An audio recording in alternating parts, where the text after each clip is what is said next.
Mga kapuso, may payong komedyanteng si Rufa May Quinto sa lahat ng mga babae. Huwag baliwalain ang anumang sakit na mararamdaman sa inyong dibdib. Siya kasi mismo nagkaproblema sa kalusugan dahil dito. Narito ang aking chika. Halos 2 taon din tiniis na komedyanteng si Rufa May Quinto ang pananakit ng kanyang kaliwang dibdib. Naunahan siya ng takot kaya hindi siya nakapagpa-check up. I can't trace my hand na hanggang dito na lang. Kamakailan lang siya naglakas na loob magpa-check up at nalamang mayroon pala siyang cyst na agad namang ipinatanggal. Payo ni Rufa May, mahalagang agad magpakonsulta kapag may nararamdaman na. Don't be afraid and I'll be here pa din.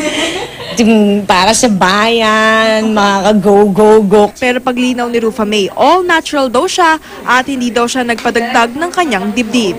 Ayon sa mga eksperto, wala naman daw masama magpadagdag ng dibdib o ang breast augmentation kung tawagin. Ang encapsulated silicone implants ay hindi naman nakakadulot ng breast cancer, pero may hangganan lang daw ang paggamit nito. The recommendation for it to stay within the breast usually is 10 years. So, ang magiging effect niya is parang matigas, no?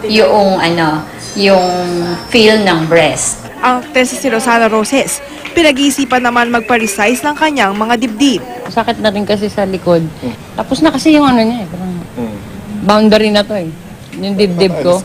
Paalala ni Doc, huwag ipagwalang bahala ang anumang pananakit sa dibdib. Importante ang healthy lifestyle, labanan ng stress at iwasan ang fatty food.